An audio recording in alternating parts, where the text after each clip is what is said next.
namni gama arsiirraa nama kanatti yoo jiraate hin dhaabbata kan gama seestarus yoo jiraate jaarsa jira manguddoo jira kan akkasitti dhaaban kanaafuu isa ummata arsiirraa dhaaba manguddoon jechuudhaan ulamaa'onni arge yoo inni isinirraan tareetiniin dhaabachuu dide ammoo ummataaf ifa godha itti himnee jirra nu dide gama kennaallee gama ummata arsiirraallee yoo ijoolleen tarteetiniin waan kana dhaabuu diddee kagattartee ummata harargeetiin waa jettu taate sanillee arsiin manguddoo qaba jaarsa qaba nama kana atis waan kana dhaabi amma booda waan akkanaa sirraa dhaga'uun barbaannu arsiin ilma isaa gurra qabeettifa hin dhaabaa jechuudha jaalateen dhaabu xumurri dubbii kiyya kana ittima manguddoon harargee dhaabsisa silaa namni dhukkubsatu tokko toobaa deebi'ee rabbii ifiititti booya an akkasitti beeka duraan kafayyaa qabuyyuu salaata rabbiin keessan kadhadha namni ammoo dhukkubsatee sirrirra jiru maali fayyaa isaatiif yaa rabbi fayyanna deebisi jedhee galgala ganama du'aa isaa godhatee salaatamoo gadi bahee kutaa nama irratti xiyyeeffatee akka isi godhanii maarreesi godhanii jedhee haasa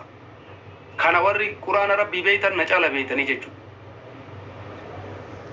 nuti ammoo kana caala wanni jennu hin jiru nama kana rakkina biraallee namni isatti ajamu hin jiru namni tiisisa ballicha sarraa kaasu hin jiru namni waan takka isatti yaadus hin jiru arraba isaa akka isinis dhageeffataa jirtan fokkataadha akka malee namni kun ammoo nama taraa miti nama kaleessa hawaasa kanaaf qabsaa'ee jedhamee dubbatamaa turedha ijoollee taraa har'aa miidiyaa barattee tan jaalmaarree fin jettee afaan bantu tanaa miti foloodhaaf namni kun kaleessa uummata oromoo biratti nama bakka guddaa qabu ture nama kaleessa uummata oromoo bira kabajaa qabu ture osoo shokolaataa irra gadi yaateetiniin laayivii yookaan laayikii wayii viyuu wayii fudhachuudhaaf baay'ina namaa wayii argachuudhaaf feemasii taa jettee kabbaatee afaan bantu tan ni miti maqaa gaggajijjiirattee ani warra ebaluu ani maarree ebaluu ani jaalle maarree jettee waa iyyuu tanni isii akkanaa tunniin foloofi tunniin laayikii barbaacha afaan banti tunniin foloof afaan banti waan biraatiin qabsoon jaraasanii oliimi ganda kamiyyuu yaaddeetii miti shokolaataa xixiqqoo afaan bantu tanniin jechuudha xixiqqoo takka dhufe amma waanuma dubbattullee beenya wanya akka waan uummata harargee bakka buutee dhufte afaan banti galgala kana maaliif iyyiti beekta yookaan nama dhuunfaa tokko viidiyoo eebaluu qaba footoo eebaluu qaba waan akkasii yaadu. Ashamaa kabajamtootaa fi jaallatamtoota kiyya iyyoyyaa harka fuune sinin jedha jirra jirtu baga jiraattan sinin jedha wanta abdii culullee haasa'u kana mee xiqqoo irraan sinee deema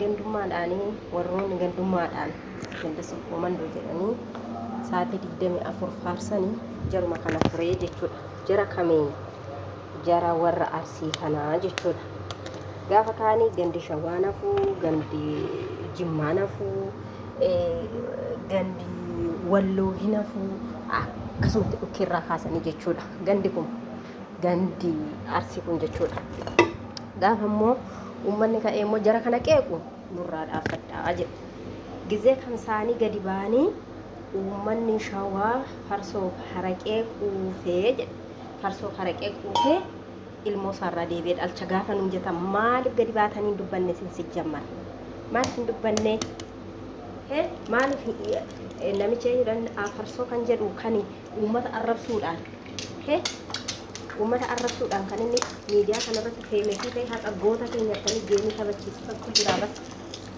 isinii galee kanaafuu uummanni immoo ofirraa qolachuu qaba isinii galee ani qeeqa yookiin immoo xiqqeessaa isiniin jechuu barbaadee miti isinii galee miti siinis xiqqeessaa turtan ganda shawaa xiqqeessaa turtan ganda isiniin xiqqeessanii jiru jechuudha warri uummanni arsii kun jechuudha gaafa kan keessan maraataan keessan gadi bahee ganda shawaa fi ganda hundannaan xiqqeessu maa gadi baatanii dubbanne isin sheekiin keessan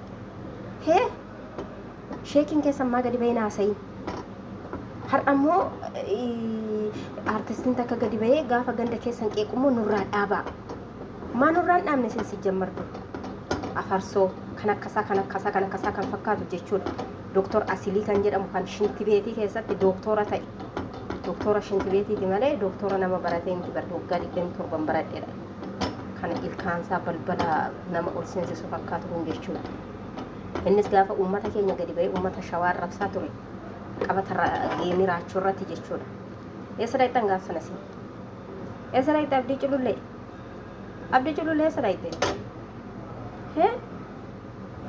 har'a maa gadi baatee dubbatte gaafsan maan dubbatiin gaafa ummata shawaa gadi xiqqeessaa turan eessatti gaafa sanarra fammasanii goota keenya dhanii miliyoona birriitti irratti jigsanii leenca meeqa irratti dhangalaasanii taphachiisan eessatti itti Mulai kon eessa dhaqangaasan har'a immoo ganaa nuti innurraa dhowwaa likki keessa sanitti haimani kiristoosii namni gaafa sin tuffatee sin jedhee sin laalu nama dubbiin beenne nama arraban beenne sin fakkaata bar warri uummanni arsii kun jechuudha. Si galee warra gandummaa malee homaan beenne warra gandummaa sin keessatti dhuufuu gandummaa malee dhuufuu biraan qabdan sin bara. Si galee dura immoo eenyu cafacafaa turtan. Ganda walloodha jechuudha. Ijoollee wallootiin wal cafacafaa turtan ukkee walirraa kaastanii. Si galee har'a immoo deebi'anii harargeetti deebi'an jechuudha. Harargeen immoo ofirraa dhoofti qaba. Akkuma arsiin akkuma uummanni walloo dha'ee ofirraa sin deebise akkasumatti dha'anii muka hudduu keessanitti sin dhiibanii ofirraa sin deebisan jechuudha.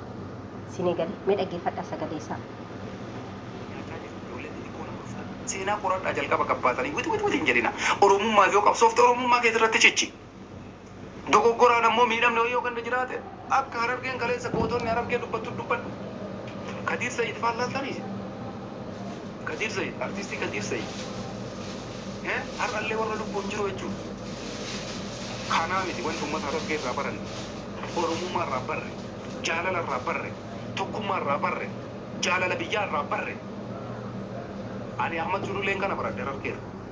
Kanaaf jecha uummata harargee har'as kabajaa guddaa isiniif qaba.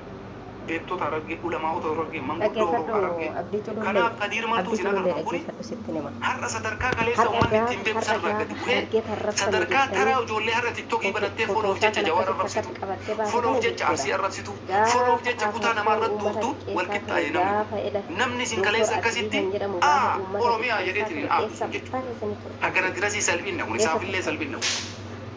Nabicha naa hima eessa turtaniidhaan bara. Sini galee kanaaf falli jiru nama kana nurraa dhoogaa gama uummata keenya ijoollee Arsii irraallee namni likkii taree achi dabree jeequmsa kaasaa jiru yoo taate uummanni keenya Arsii ilaamee qaba manguddoo jira jaarsa jira nama caa'uu didee hin dhaabaa jechuudha. Ani waan biraa wanni kana walitti haasa'u jiru rakkinna biraa Kadirii wajji namni godhuu barbaadu hin jiru. Arrabni isaa itti waan fufuuf arraba kana akka inni dhaabuu barbaadu. Bakka arraba uummata keenya irraa dhaabu. Waan biraa ammoo mirga isaati waan barbaade haasa'u. Nama dhuunfaa tokkorraa dubbachuu, ganda namaa tokkorraa dubbachuu, ganda namaa arrabsuu keessa haa ba'u. Saniin gara kaanitti wannuma fedhe yoo inni godhe nu ilaallatu jira. Nu ilaallatu. Kanarratti ila. Haga isteeppii takkaallee jechuudha.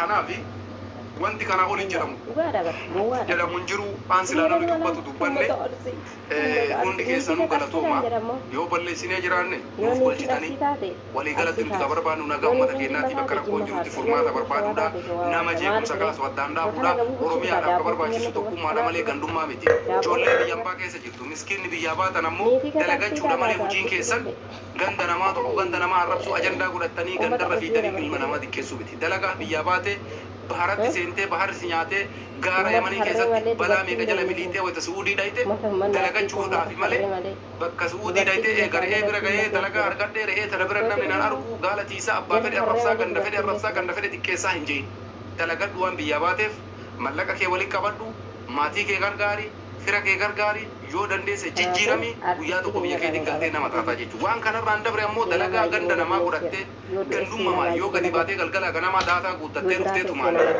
kutama namaa arrabsitee uummatuma waliin naquu taate kuni waan Oromoo qabsaa osoo hin taane qabsoo jazbummaati. Isii kana keessaa bayaa jalqaba irratti ammoo seenaa ijoolleen harargee ta'amma lafaa dhufaa jirtan jechuudha. Dhaamsi takkattiin ani isinii dhaamu dargaggeeyyan harargee ijoollee amma lafaa dhufaa jirtan dhaamsi takkattiin ani isinii dhaamu seenaa abboota keessanii biyyatti hin dabalina.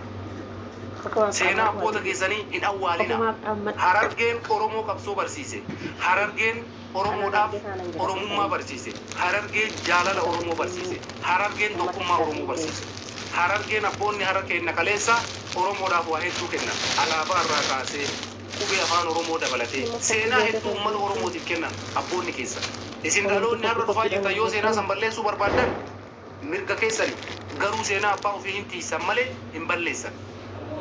Kana isiniin jedha galatoomaa yeroo gaarii naa qabaadhaa. Nagaatti. Nagaatti. narratti dhabseen